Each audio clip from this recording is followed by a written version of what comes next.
Picture this. Two people, same job, same salary, same $5,000 to invest. Person A starts at 22, puts in the $5,000, never touches it, doesn't add another dollar. Person B waits until 32, same $5,000, same plan.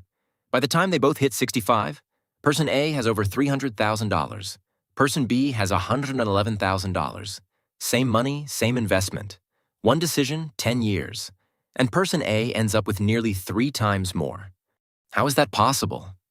2 words: compound interest. And here's what's wild.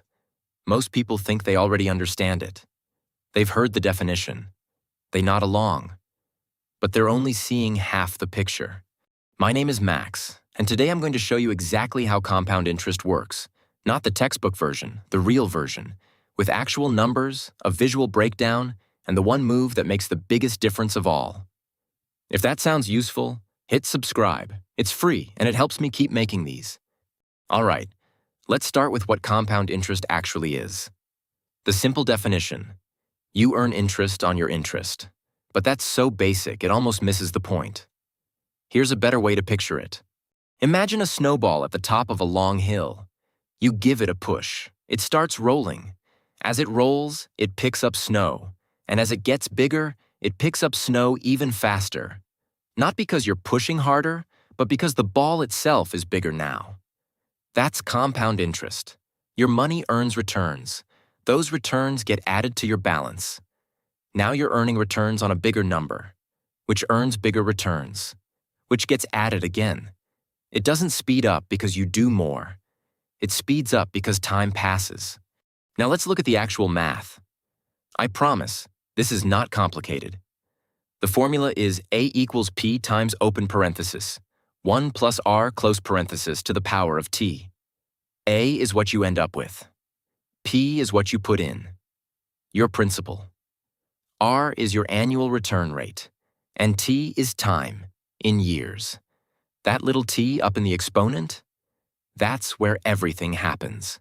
Because when T gets bigger, the whole thing grows exponentially. Not in a straight line, but in a curve that bends sharply upward. Let me show you what that looks like in real numbers. You invest $5,000. The S&P 500 has averaged about 10% per year over the last 50 years. Let's use that. After 10 years, you have $12,969. After 20 years, $33,637. After 30 years, $87,247. And after 40 years, $226,296. Now look at the gains by decade. First decade, about $7,969 gained. Second decade, $20,668. Third decade, $53,610. And the final decade, $139,049. Same 10 years, same 10% return. But the gain in the last decade is 17 times bigger than the first. That's not a trick. That's just what exponential growth looks like up close. Here's a shortcut that makes this even more intuitive. It's called the Rule of 72. Take 72, divide it by your annual return rate. That gives you roughly how many years it takes for your money to double. At 10%, 72 divided by 10 equals 7.2 years to double.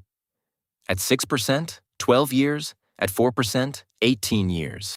So at 10%, your $5,000 doubles roughly every 7 years.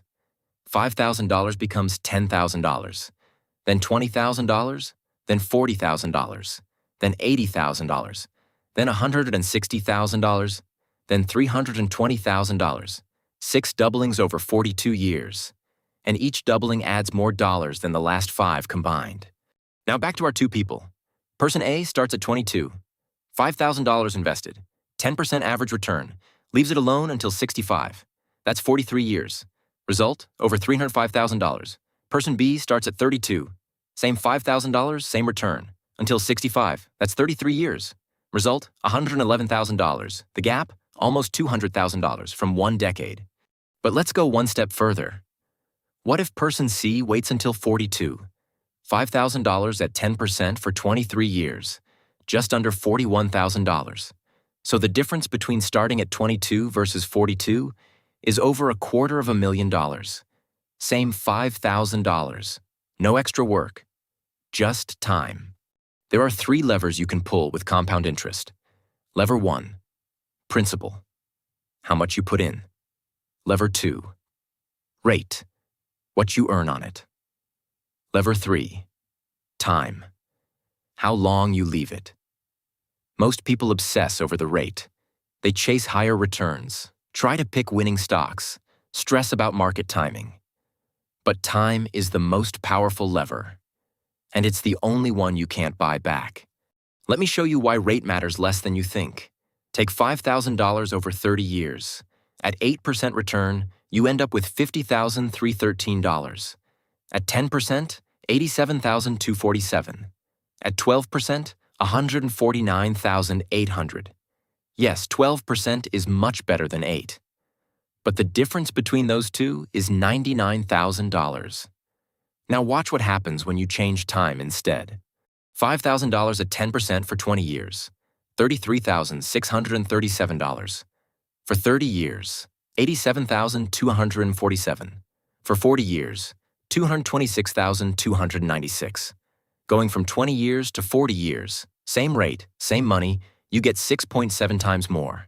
That's why starting early beats earning more. Every time. Now, what if you don't have a lump sum? What if you can only add a little each month? That's called dollar cost averaging. And compound interest works the same way. It just layers.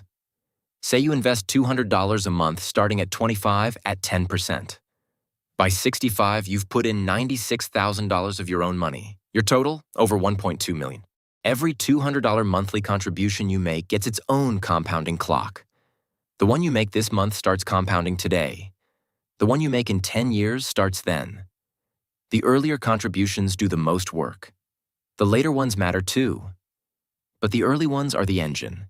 Now let me answer the thing I know some of you are thinking. Max, what about market crashes? What if the market drops 40% right after I invest? Totally fair question, and I'm not going to pretend crashes don't happen. Here's the honest answer. The market has crashed many times. 2000, 2008, 2020. And every single time, it recovered. The S&P 500's 10% long-term average already includes every crash in history.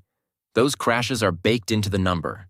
The only way compound interest stops working for you is if you panic and sell when the market drops. The math still works. You just have to not get in your own way. There's one more thing I want to show you. What compound interest takes away from you is just as real as what it builds. Fees compound too. A fund with a 1% annual fee sounds small, but on $10,000 over 30 years, that 1% costs you over $17,000 in lost growth. That's why low-cost index funds, like the ones inside a Roth IRA or a 401k, are so important. You keep more of the compounding for yourself. So here's your one move from today. Open your Roth IRA or 401k. If you don't have one, open one this week. I'll link a beginner guide below. Find your current balance. Go to a compound interest calculator. Link in the description. Plug in that balance, 10% and the years until you turn 65. Look at that number.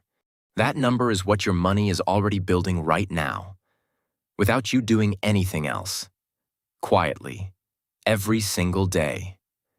Compound interest doesn't care if you're excited about it. It doesn't need you to check on it. It just works. Your only job is to start. And to not stop. Drop a comment and tell me, what did you get from the calculator? Even a ballpark. I read all of them.